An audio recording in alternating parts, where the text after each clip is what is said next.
Onthou, julle sal onthou dat ons by die vorige studiestuk het ons mos gepraat oor restituisie. Nou restituisie en belydenis van sonde, dit loop hand aan hand. Jy kan belydenis van sonde hê sonder restituisie, maar jy kan nie restituisie hê sonder belydenis van sonde, jy sal dit verstaan. Ek hoef nie restituisie doen met al die sondes wat ek bely nie, maar as ek restituisie doen, dan moet ek bely. So in die geval van as kinders van die Here, wanneer dit kom by belydenis van sonde. Want restituisie het mos gewoonlik te doen met die optrede, het ek gesê, van 'n pasbekeerde persoon. Ek het pas by die Here uitgekom en ek wil dinge regstel wat ek in my lewe aangejaag het. Dis waaroor dit gaan. Terwyl by belydenis is iets wat jou hele lewe deur. Ons is almal as gevolg van die sondige natuur. En ek moet iets verduidelik. My en jou probleem is, vandat ons tot bekering gekom het, het ons twee nature in ons. En voor ons bekering het ons net een gehad. Dit was die sondige natuur. Dis al wat ons weet om te doen. Om sonde te doen was deel van jou lewe. Jy sê goed, jy doen goed, jy vertel nie die waarheid altyd nie. As jy 'n kind was, sal jy nie altyd uitkom met die waarheid nie en jy sal seker dit nie gedoen nie, maar jy weet jy het dit gedoen en ek bedoel, ek vertel altyd die storie van my seun. Ek sien dit nog soos gister. Toe hy die lekkers gaan vat in die studeerkamer laai en ek kom uit ingestap en ek sien hy gestaan met sy hand so as hy was so kyk, toe weet ek mos. En ek sê, Raymond, wat het jy nou gedoen? Niks. Ek sê nee. Jy kan nie dit sien nie. Hy sê ek het niks gedoen. Ek sê wat het jy daar agter in jou hand? Niks. Ek is Raymond, ek weet jy het iets in jou hande agter jou. Ek het niks, papa. Ek sê staan doodstil. Kom ek so saggies nou. Kom by hom. Maak jy handjie oop. Ek sê, wat's dit? Maar hy's net so groot. Maar hy weet al klaar om te lieg.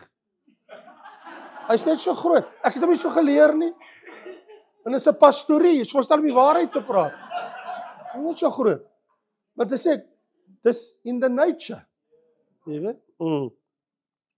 Laat my dink aan iemand wat 'n storie vertel het, 'n mite van 'n skorpioen wat so graag wil vlieg. En hy kry nooit die kans nie. En eendag praat hy 'n voël om en die voël sê, as ek met jou daarbo vlieg en jy steek my, val ons albei dood. En hy sê, ek sal dit mos nooit doen, ek wil mos nie doodval nie. Hy sê, dis waar. En die skorpioen is op sy rug en hy vlieg so mooi daar hoog. En hy kyk so op alles af en is so mooi. En hy kom en steek hy nie. En die voël sê, nou gaan ons albei dood, ons gaan albei sterf. Hy sê, hoekom doen jy dit? Hy sê, it's in my nature. It's my nature. Sondige natuur. En ons is opgeskep met daai dier tot ons dood. Die enigste goeie nuus wat ek vir jou het oor jou sondige natuur, hy gaan nie saam met jou hemel toe nie. Dis die enigste goeie nuus. So ons is van nature sondaars. Die Bybel sê ons het almal gesondig. Dit ontbreek ons almal aan die heerlikheid van God. So ons gaan nie wegkom op dit nie. Maar Petrus in 1 Petrus 1 en in 2 Petrus 1 sê, maar ons het deelgenote geword van die goddelike natuur. Deur die Heilige Gees, deur wedergeboorte, het ek nou ook God se natuur deur die Heilige Gees in my. So 'n kind van die Here het twee nature. Hy het die nuwe goddelike natuur in hom en hy het die sondige natuur. Dis hoekom Paulus praat van die werke van die vlees, die ou sondige natuur, en die werke van die Gees, die nuwe goddelike natuur.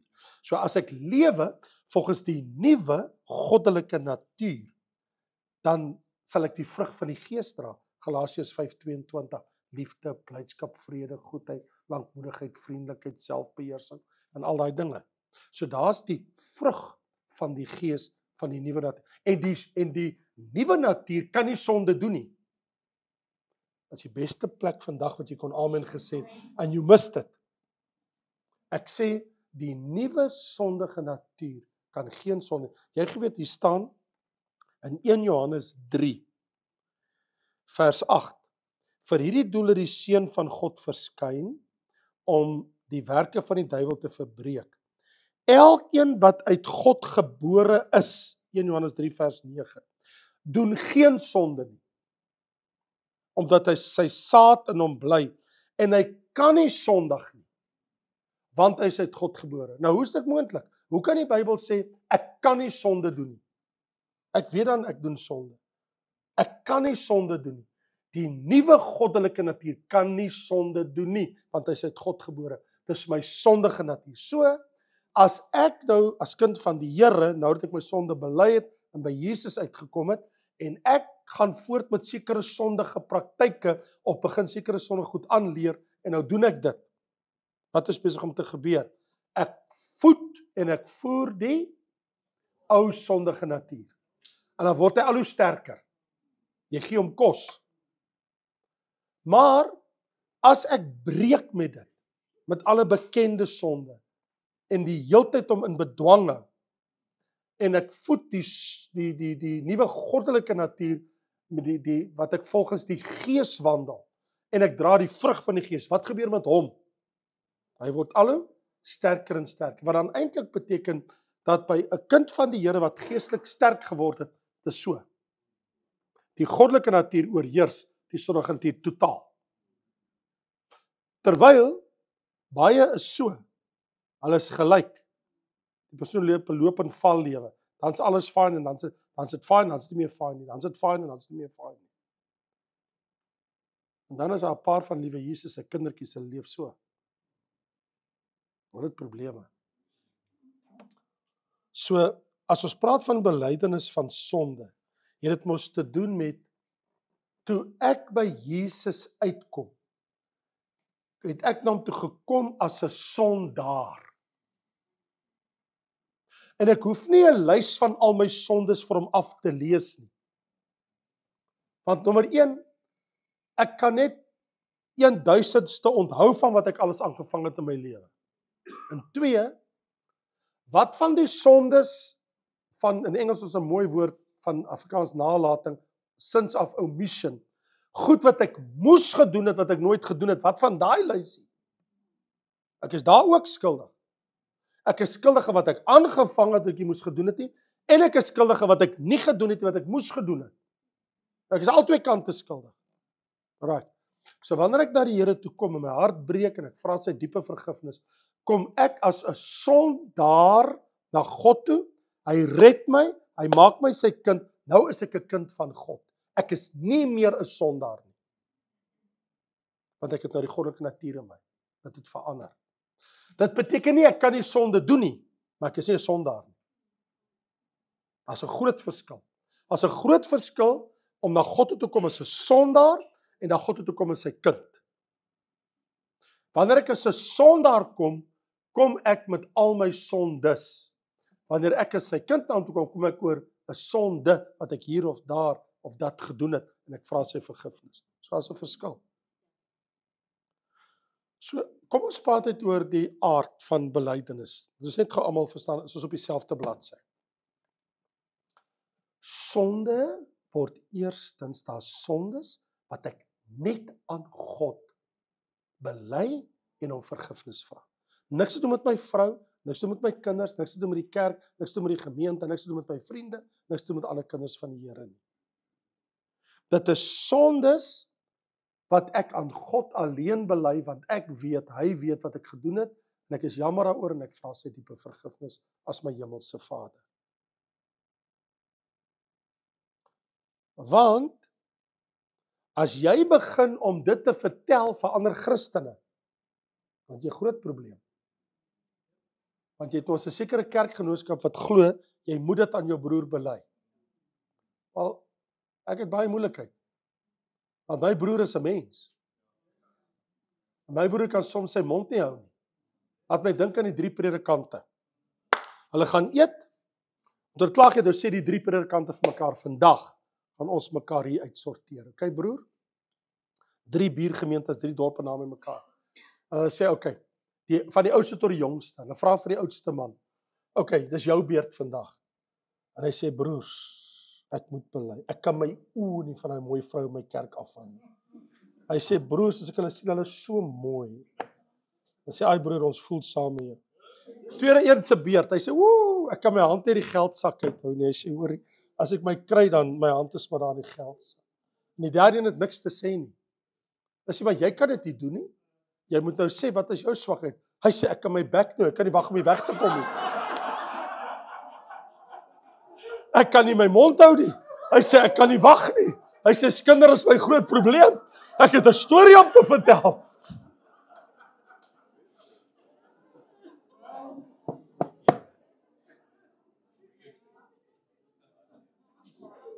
Daai ander een, jy gaan wel kan dalk nie wag om te gaan vertel nie. Wat ek net probeer sê is, die enigste keer wanneer ek eintlik veronderstel is om sonde teenoor jou te bely, is wanneer ek op een of ander manier jou te nagekom het. That's the time. To say, I'm sorry. Ek moes dit nie gesê het, of ek moes dit nie gedoen het nie, of ek het vergeet, ek het regtig vergeet, en dit was nie veronderstel nie, of wat ook al. Want die gevaar is, dit bring my in gebondenheid. Want nou wonder ek, wanneer gaan jy jou mond verbypraat wat jy van my weet?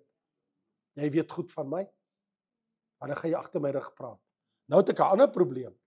Nou leef ek in vrees, want sê nou my goed kom uit. Daai geraamte in die kas, want ek het dit nou vir jou vertel.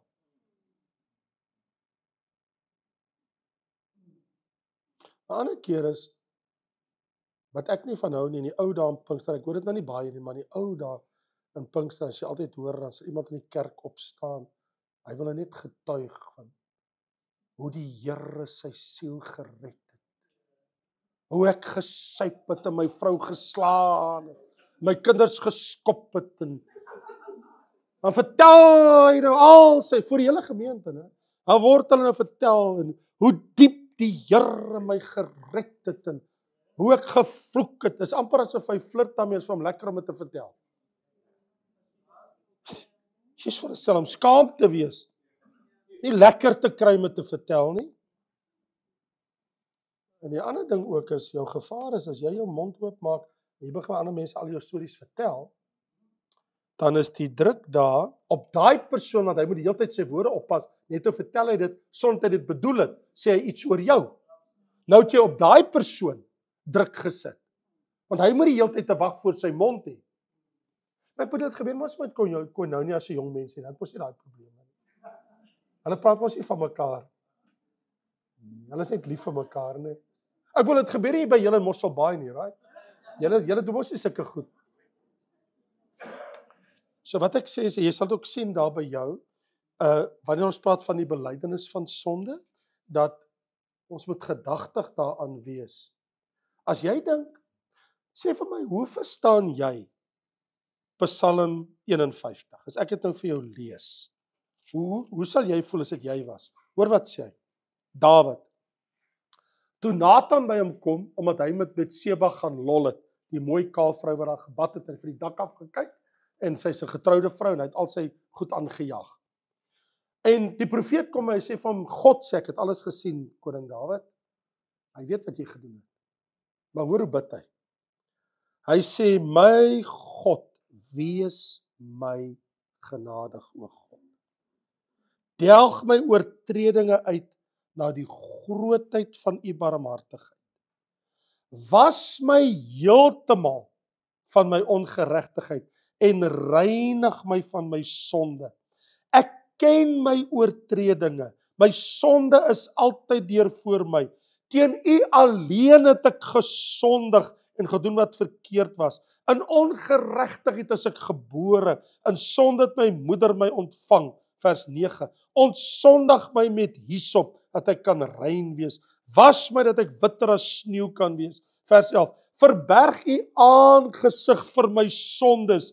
Delg uit al my ongeregtigheid. Skep vir my 'n rein hart, o God, en gee opnuut in die binneste van my 'n vaste gees.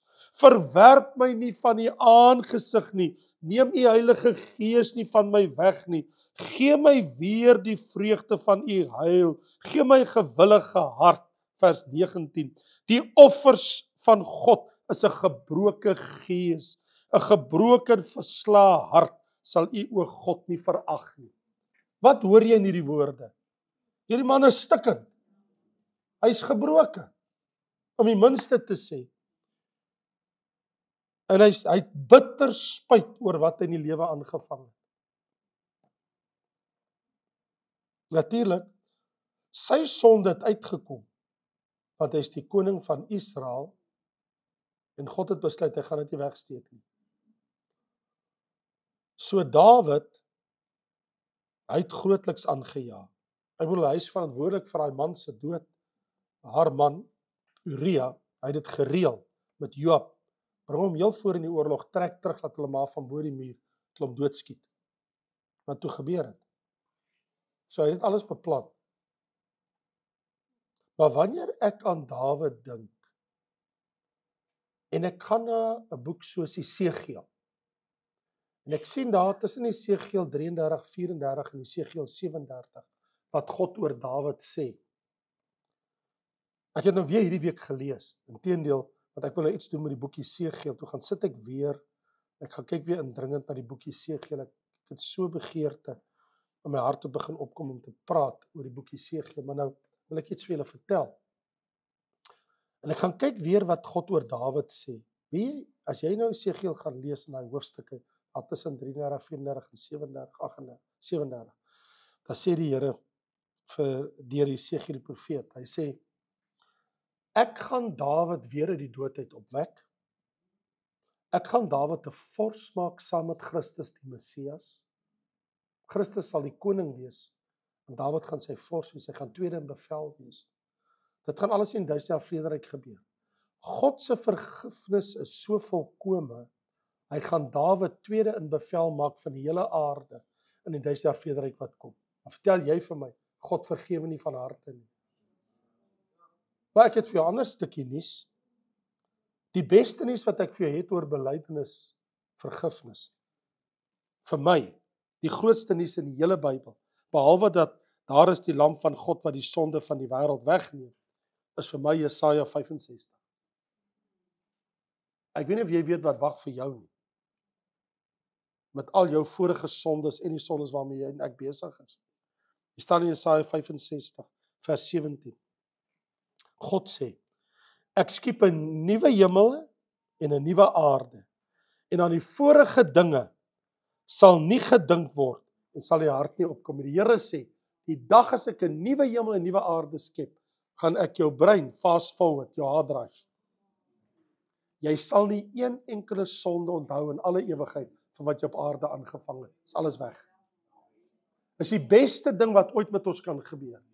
Want ek wil nie vir alle ewigheid voor God staan, en dan onthou ek, maar hier het ek droog gemaak, en daar het ek dit gedoen, en daar het ek eendag dat gedoen.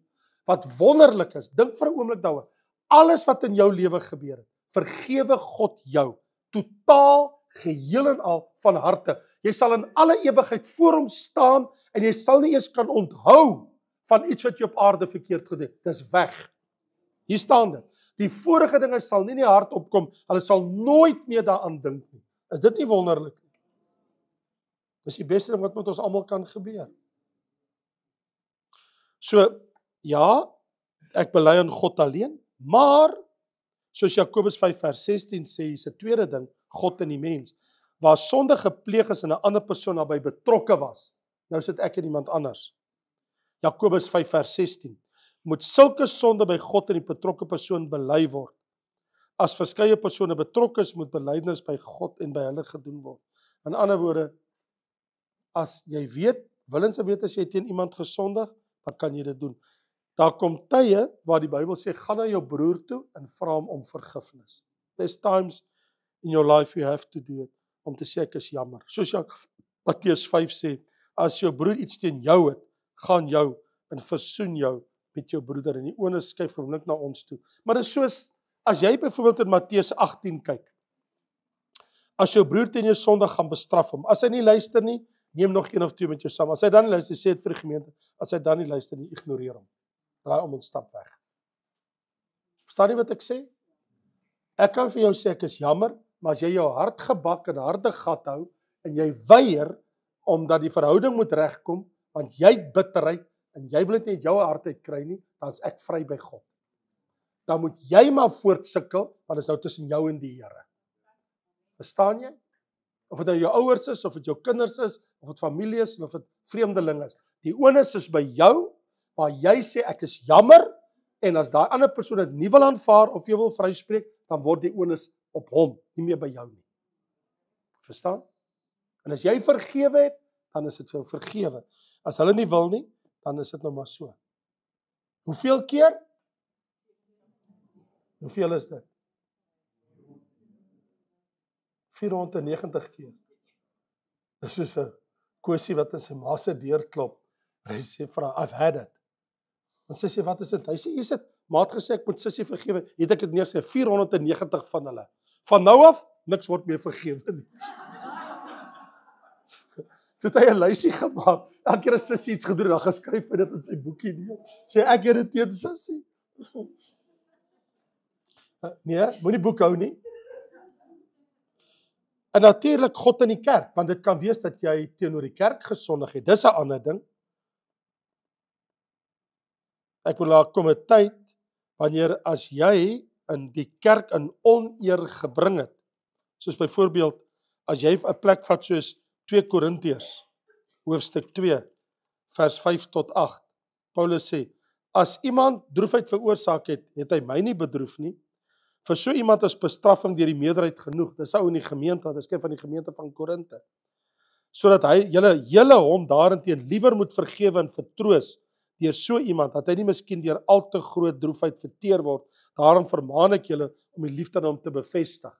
So iemand kan iets in die gemeente aanvang, maar die hele gemeente, hy het goed oor die gemeente gesê wat hy nie moes gesê het nie, en dan kom daar 'n tyd wanneer hy sê, maar hy is jammer, dan word hy vrygespreek deur die gemeente. So, my sonde is teenoor God, my medemens, of selfs die kerk van Christus. En in al 3 gevalle is daar vergifnis. Dit is tussen my en God en hy het my vergewe. Tussen my en 'n ander persoon en hy het my vergewe. Of tussen my en die kerk, dat ek goed gesê en gedoen het wat ek nie moes nie, en hulle het my vergewe. Alraai. En dan bring dit ons by die gevolg van belydenis. Ten slotte, sonde in die lewe van die gelowige ontneem hom sy vrymoedigheid met die Here, met die gevolg dat sy gemeenskap met die Here versteur is. Jy sien, hier is die groot probleem. As ek willens en wetens my met sekere geheime sondes besig gaan, en ek kom by die kerk, dan pla dit my. Want ek weet, ek is veronderstel om so te leef nie, maar hulle weet dit nie. Verstaan? Nou, jare gelede, het ek 'n broer in die gemeente gehad. Hy het gerook. Hy kon nie die sigaretjie los nie. Dit was vir my 'n vreeslike ding. Maar die interessante ding is, na kerk, dan wil die vrou en die kinders kuier. En hy wil so vinnig as moontlik in die kar kom by die huis te kom, om sy ou sigaretjie te gaan rook. So my ma het ook gerook. Sy was enige roker se droom. My ma, ek dink sy het gerook tot sy 70 of 78 was. En het ek altyd gesê, ma, los daai ding man, dit kos geld en dis nie goed vir ma se gesondheid. Hy sê, ag my kind, dis my enigste ou plesiertjie in die lewe. En ek is like, ai ma, dis nie goed vir jou nie. Eendag kry ek 'n telefoonoproep op my selfoon. Pastoor, daar's iemand op die balkon van jou huis, hulle staan en rook en daar op die huis verbygery. Ek sê, ja, shut up, is my ma. Ek gaan opboot, ek sê, ma, weet maar, kan nie by die pastoor hier rookie, hoekom staan maar rook? My kykie, ek staan net hier buitekant op die balkon en rook. Ek sê, ja, maar die hele dorp maar sien. Ek sê, ai ma. Nou ja, toe jare later, toe op 78, toe groet sy nou die ou sigaretjie en sy leef nog 5 jaar, sonder die sigaretjie, toe sê nou heel happy. Maar wat ek probeer sê is, 'n simpel ding soos dit, wil ek iets verduidelik. Die probleem is, dis nie die sigaretjie as sulks, wel, hy kan 'n probleem wees. My vrou, familie, sy sê 2 is dood, hulle 50's, asof hulle van hy sigaretjie, altyd met longkanker, dis nou separate issue daai, maar hier is die storie. Dit ontneem jou vrymoedigheid, want dit pla jou.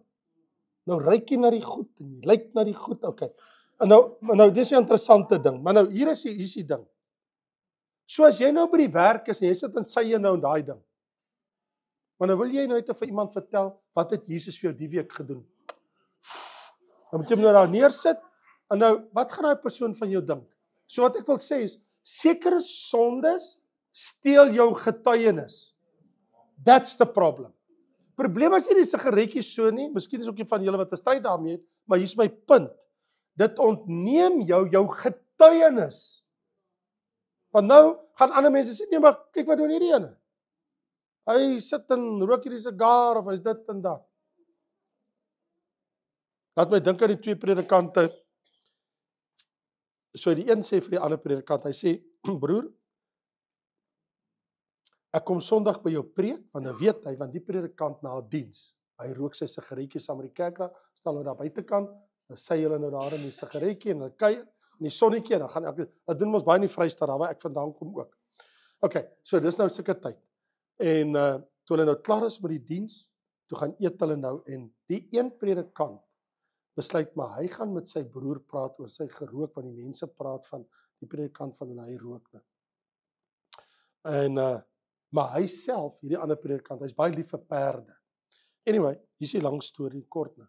So hy sê toe vir sy kollega, hy sê, broer, jy moet nou nie snaaks voel as ek met jou broederlike gesprek het nie. Maar ek wil net sê, die mense praat oor jy wat daar by die kerkraad staan en rook na diens, en dit pla hulle, asof rook nou die groot doodsonde is, baie goed erger is dit. Maar in elk geval, hy sê, maar wil jy nie maar dink om dit op te gee nie? Nou weet hierdie predikant wat rook, van hierdie ander ou se sondes, want hy boer met perde, dis sy afgod, speel perde, en is dobbel, en hy het sy eie perde. Hy sê, broer, ek is bly jy praat met my, maar ek wil net vir iets sê. Hy sê, ek verbrand my afgod, maar jy boer met jou nou in die agterplaas.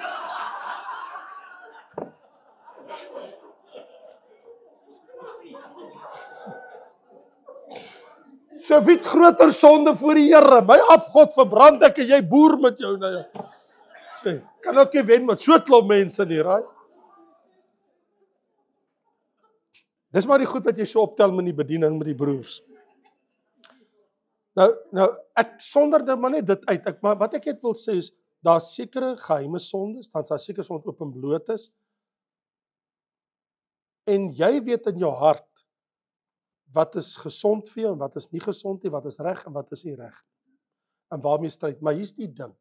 Sekere sondes doen ons in swakheid. Levitikus 1-5. In swakheid. Ander sondes doen ons in onkunde. Dan is daar sondes wat ons doen moedswillig, doelbewustelik, opsetlik. Dis soos 'n paar jaar gelede in Amerika, dit regtig gebeur.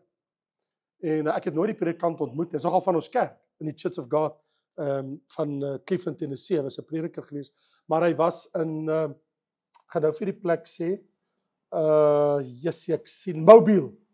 Dit is nou, ek het baie keer afgereis in Amerika na die suide toe, en dan van daar af as jy nou oorgaan na Chattanooga se kant toe in Mobile, van Miami, dan ry ek nou deur Mississippi, en maak so draai, deur Tennessee, deur Nashville, dan kom ek weer terug met 'n boog.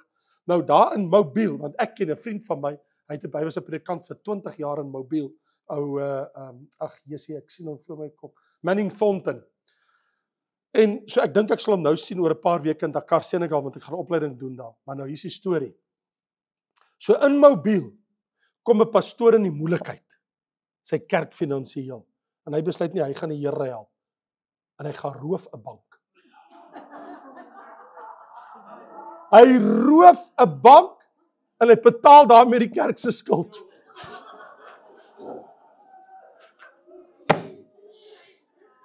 Hy gaan die Here help. Die Here hom nie help nie. Die Here het hulp nodig. Hy gaan die Here. How cool is that? Ja, met 'n gun. Dit was 'n fop pistool wat hy hou daar by die toonbank. Hy beroof 'n bank.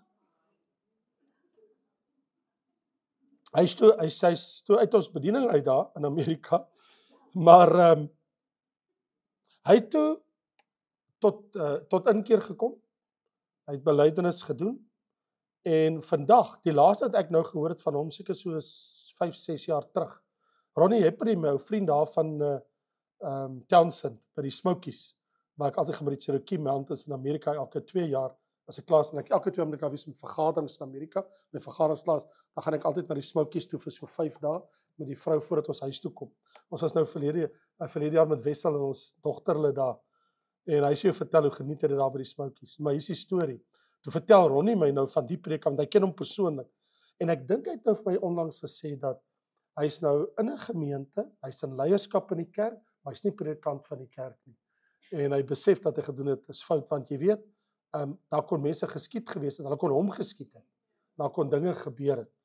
Maar so wat ek wil sê is, daar's goed wat jy doen, nou teenoor wie moet hy bely? Want nou moet hy teenoor die kerk se leierskap bely, want ek wil hy het ons kerk in Amerika, die Church of God, in 'n slegte lig gestel.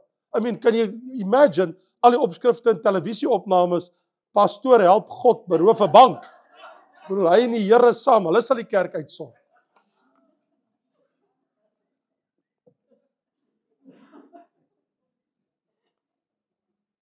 Dit is baie belangrik dat ek en jy, as ons God se vergifnis soek, dat ons bely en hom om genade en vergifnis vra.